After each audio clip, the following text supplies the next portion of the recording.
नमस्ते दोस्तों, आज एडियागास्कर आपके लिए लाया है एक और शॉर्ट स्टोरी। इस बार हम आपको शिवानी जी द्वारा रचित एक कहानी सुनाने वाले हैं। इस कहानी का शीर्षक है सौत। तो चलिए कहानी को शुरू करते हैं। मुझे जब उस बार एक मीटिंग में भाग लेने बम्बई जाना पड़ा, तब मेरे सम्मुख मुख्य समस्या आई थी आवास की। कहाँ रहूंगी वहाँ? तभी अचानक याद आया कि नीरा भी तो वहीं रहती थी। नीरा मेरे दूर संपर्क की चचेरी नंद थी। पहले उसे यूं अचानक अपने आगमन की सूचना देने में संकोच भी हुआ था।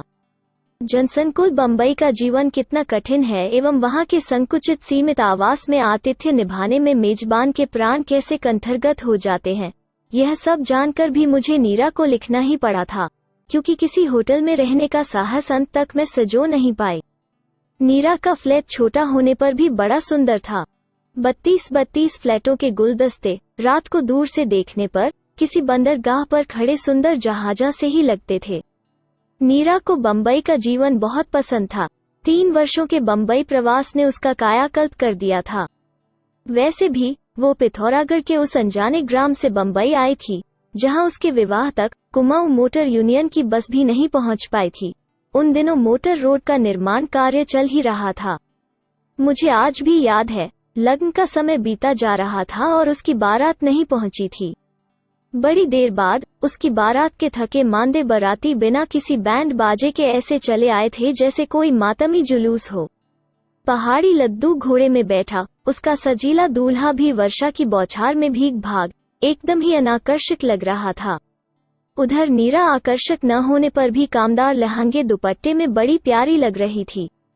नए गहने कपड़े और नवीन जीवन साथी का उल्लास उसके गदबदे गोल मटोल चेहरे पर लज्जा का अनुराग बिखेर उसकी उजली हंसी को और भी उजली बना गया था।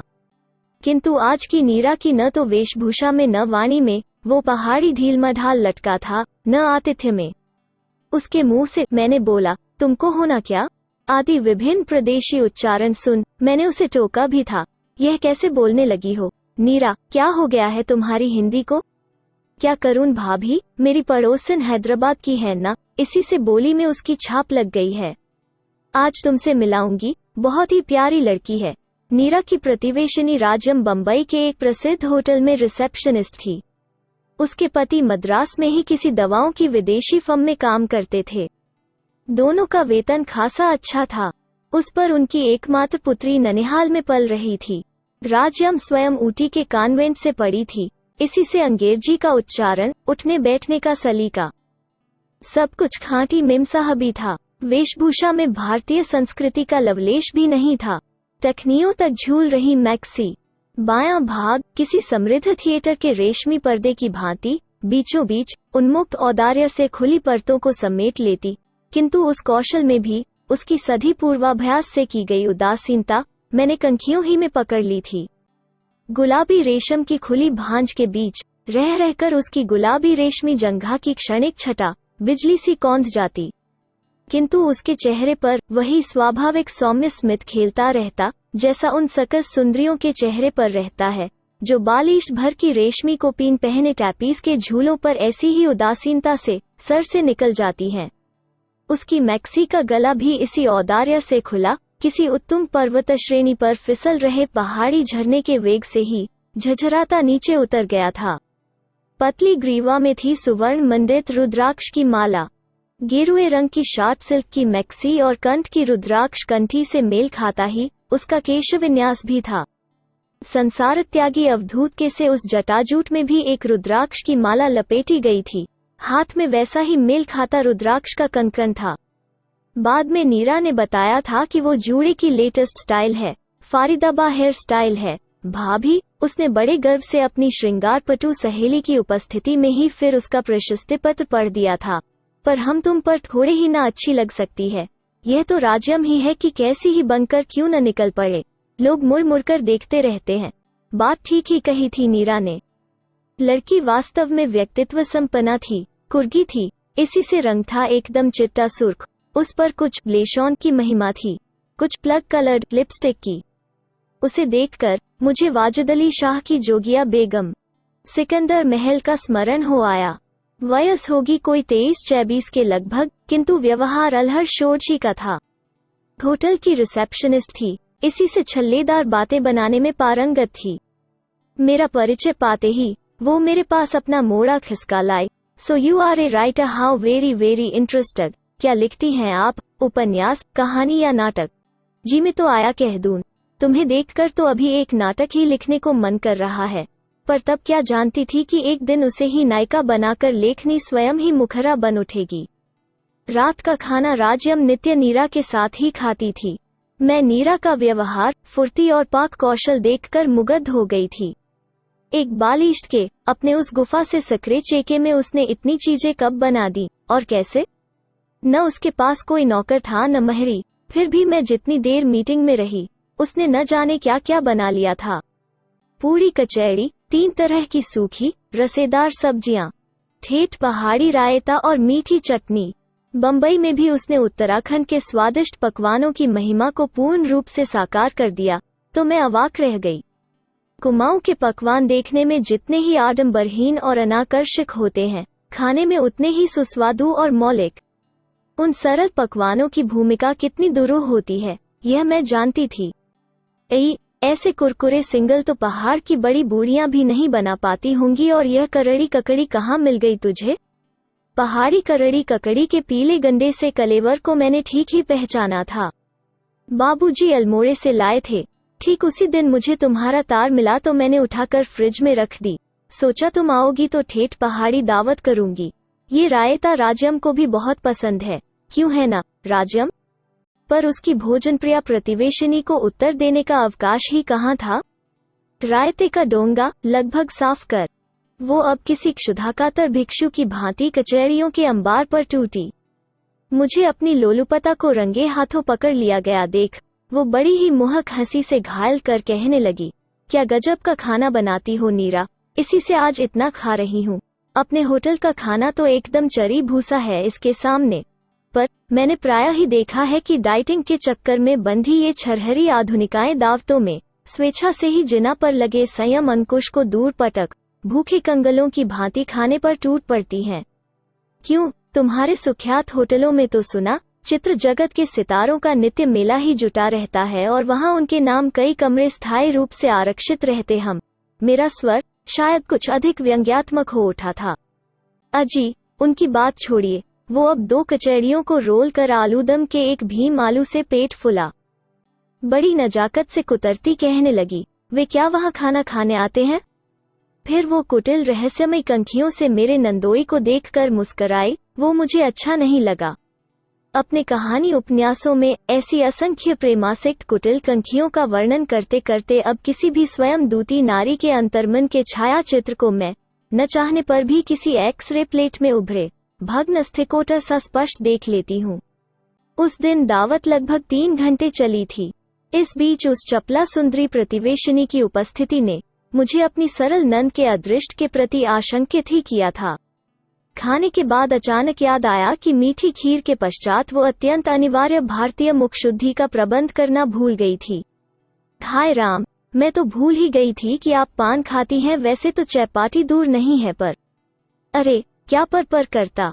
उसकी मेखलाधारिणी कैबरे नर्तकी सी प्रतिवेशिनी हंसती उठ गई। हम अभी लाएगा, चलो तो महेश, निकालो अपना स्कूटर। मैं स्तब्ध रह गई। इतनी रात को क्या यह लड़की अपनी इस अधखुली मैक्सी में महेश की कमर में हाथ डाल मेरे लिए पान लेने जाएगी? नहीं नहीं, मुझे पान की कोई ऐसी आदत नहीं है, मैंने कहा। पर मेरी भोली नंद के चेहरे पर अपनी सखी के प्रति कृतज्ञता की सहर्ष किरणें फूट रही थीं।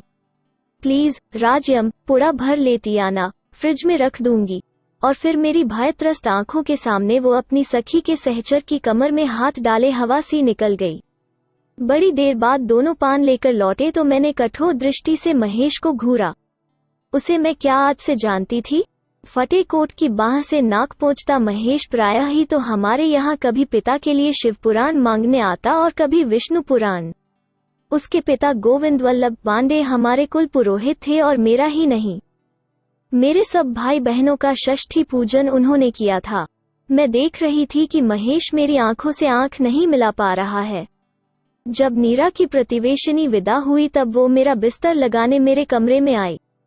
भाभी, कैसी लगी मेरी सहेली? है न गजब की लड़की? इसके होटल में कोई भी वीआईपी अतिथि आए, इसकी ड्यूटी न हो तब भी इसे ही बुलाया जाता है। मैं समझ सकती हूँ, तुम्हारी सखी के व्यक्तित्व की सृष्टि ही विधाता ने पुरुषों का आतिथ्य निभाने के लिए की है, मैंने कहा। पर भोली नीरा ने मेरे उत्तर के व्यंग्य को एक कान से सुन दूसरे से निकाल दिया। वो फिर उसी उत्साह से कहने लगी, है तो मद्रासी, पर रंग हम तुमसे भी गोरा है। उस पर कपड़े पहनने में तो इसका जवाब नहीं है। भाभी, चाहे कुछ भी न पहने तब भी हीरे सी दमकती है, वो तो देख ही लिया। मेरा रूखा स्वर फिर उस चिकने घड़े पर तेल सा ढरक गया। अच्छी लगी ना तुम्हें? नहीं, न चाहने पर भी मेरे हृदय की बात होंठों पर फिसल गई। क्यों? चादर की सिलवटें ठीक करते उसके दोनों हाथ रुक गए। इसलिए कि मुझे स्कूल कॉलेज न जाने वाले लड़के और ससुराल न जाने वाली लड़कियां जरा भी अच्छी नहीं लगती। मैंने हंसकर कहा, तो क्या हो गया, उसके पति तो यहाँ आते रहते हैं, फिर बेचारी करे भी क्या? सास बेहद तेज है। मैं 3 दिन तक नीरा की अतिथि बनी रही और उन दिनों की संक्षिप्त अवधि में ही उसकी उस चतुरा प्रतिवेशिनी का व्यवहार मुझे स्तब्ध कर गया। नित्य प्रायः वो महेश के ऑफिस जाने तक नीरा के यहाँ ही डटी रहती, मैं अपने कमरे से ही देखती। वो महेश के कमरे में बैठी खिलखिला रही है और मेरी मूर्खा नंद चेके में भार झोंक रही है। चाय नाश्ता वहीं से लेकर वो होटल जाती और 5 बजे लौटती, फिर अपना ताला खोलने से पहले वो नीरा की ही घंटी बजाती। रात को भी उसका खाना नीरा के यहाँ ही रहता। बड़ी रात तक ताश चलता। गिलासों की खनक से ही मैं जान जाती कि ताशों के जोर जोर से पटके जाने और असंस्कारी कहकहों के पीछे किसी गहरे जलपान का बहुत बड़ा योगदान है। स्कूटर की घर घर सुन। मैंने खिड़की से झांका था। महाराज पृथ्वीराज की मुद्रा में महेश पीठ पीछे लिपटी संयुक्ता को लेकर शायद मेरे ही लिए पान लेने जा रहा था। जी में आया, उसी क्षण अपनी उस सांसारिक बुद्धिहीना नंद को कमरे में बुलाकर झापड़ कस दूं। पर 3 दिन के लिए जिस स्नेही नंद के गृह में अतिथि बनकर आई थी, उसके निर्मल चित्त में संदेह का व्यर्थ बीजारोपण कर मुझे मिलता भी क्या? हो सकता था वो संदेह मेरी आवश्यकता से अधिक संस्कारग्रस्त देहाती चित्त की कल्पना मात्र हो। क्या पता, आधुनिक पतिव्रता की मान्यताएं अब हमारी मान्यताओं से भिन्न हो, वो पति को ऐसी स्वतंत्रता स्वेच्छा से ही दे देती हो। फिर भी चलते चलते मैंने उसे सावधान कर ही दिया था, देखो नीरा, तुम बहुत भोली हो। फ्लैट का जीवन निश्चय ही कुछ अंशों में मनुष्य के जीवन को अनुभवों से समृद्ध करता है, किंतु इसके लिए तुम फ्लैटवासियों को अपनी एक बहुमूल्य धरोहर खोनी भी पड़ती है, वो है तुम लोगों की प्राइवेसी। किसी भी परिवार के सुख के लिए इस प्राइवेसी का अक्षुण्ण रहना अनिवार्य होता है। यहाँ तो तुम्हारी एक छींक, खांसी या डकार तक पर तुम्हारा अधिकार नहीं रहता, उसी क्षण वो दूसरे परिवार की छींक खांसी बन जाती है। तुम्हारी सखी से तुम्हारी ऐसी मैत्री देखकर बड़ा आनंद आया, किंतु एक अंग्रेजी की कहावत सुनी है, अंतरंगता घृणा की जननी होती है, इसे मत भूलना। नीरा, हाय भाभी, तुम्हें क्या लगता है कि मैं किसी से लड़ूंगी? मैं फिर कह ही क्या सकती थी। मैं जब रात की गाड़ी से चलने लगी तब नीरा की प्रतिवेशिनी फिर मेरे लिए स्कूटर भगाती पान ले आई थी। मैंने पुड़ा बटुए में डाल लिया और जैसे ही स्टेशन पीछे छूटा, मैंने बंधा पुड़ा खिड़की से बाहर फेंक दिया। फिर 1 वर्ष तक मुझे नीरा की कोई खबर नहीं मिली। पिछली बार एक शादी में पहाड़ गई तब उसकी मां मिल गई। कभी उनकी गाय घोड़ी बनना के बिना कोई भी विवाह उत्सव संपन्न नहीं होता था। उस दिन एक निर्जन कोने में ऐसी बैठी थी कि पहले मैं उन्हें देख भी नहीं पाई। नन्हे से घूंघट की यवनिका में उनका उतरा कुम्हलाया चेहरा देख मैं स्तब्ध रह गई। क्या हो गया था मेरी इस आनंदी सास को? अभी 2 वर्ष पूर्व नीरा के भाई की शादी में उन्होंने मेरे ससुर के सूट बूट में लैस हो कभी गोरे साहब और कभी पहाड़ की सरल ब्राह्मणी का अपूर्व अभिनय कर हमें हंसा हंसा कर मार दिया था। किसी अनुभवी वेट्रोव्यूलिस्ट की गुड़िया की भांति वो कभी मोटी मर्दानी आवाज में गोरे साहब का प्रणय निवेदन करती, फिर तत्काल कंठ का पैंतरा बदल जनानी कांपती आवाज में थरथरा कर गाती, हाथ जोड़ूं गोरा जी, मैं तो बीबी बामनी। मैंने उन्हें देखते ही हंसकर ढोलक उनकी ओर लुढ़का दी। लो चाची, ये क्या मुंह लटकाए बैठी हो जाए एक कड़कती सी घोड़ी। दुर्बल हाथों से ढोलक को मेरी ही ओर वापसी ढलान में लुढ़का उन्होंने अपनी डब्बाई आंखें फेर ली। मेरी देवरानी ने मुझे चिकोटी काटी। क्या कर रही हो दीदी? आज पहली बार तो औरतों में आकर बैठी हैं, नहीं तो अम्मा जी ने तो पलंग ही पकड़ ली थी। क्यों? मैंने फुसफुसाकर पूछा। सुना नहीं तुमने? अभागा महेश नाक कटाकर अपनी पड़ोसिन के साथ नौकरी छोड़ छाड़ मद्रास भाग गया है। नीरा का तार पाकर बाबूजी उसे यहाँ लेवा लाए। पर लाने से क्या होता है? दिन रात कमरे में गुमसुम पड़ी रहती है। कई डॉक्टरों को दिखा चुके हैं, कहते हैं दिमाग का मर्ज है। किसी दिमाग के डॉक्टर को दिखाइए। हृदय पर कोई भारी आघात लगा है। इससे बड़ा आघात किसी भी नारी को और लग भी क्या सकता था? मैं उस आनंद उत्सव के बीच सिर लटकाए बैठी चाची के उस वेदनाविधुर चेहरे की ओर दूसरी बार आंख उठाकर नहीं देख पाई। चलने लगी तो देवरानी चांदी की तश्तरी में पान ले आए। लो भाभी, मैं तो भूल ही गई थी कि तुम पान खाती हो। ठीक 1 वर्ष पहले यही शब्द नीरा ने भी कहे थे। नहीं, मैं अब पान नहीं खाती, कह मैंने तश्तरी खिसका दी और उठ गई। वैसे तो नीरा की सौत मेरे लिए पान लेने न जाती, तब भी होनी होकर ही रहती। पर मुझे बार बार यही लगता है कि वो पृथ्वीराज संयुक्ता की जोड़ी यदि आधी आधी रात को मेरे लिए पान लेने न जाती तो शायद नीरा का उतना बड़ा सर्वनाश भी नहीं होता। इस कहानी में बस इतना ही। दी एंड। अगर आपको ये वीडियो पसंद आई हो तो कृपया इस वीडियो को लाइक और शेयर करें तथा इसी तरह की और स्टोरीज और ऑडियो बुक्स सुनने के लिए हमारे चैनल को सब्सक्राइब करें। चलिए मिलते हैं अगले वीडियो में।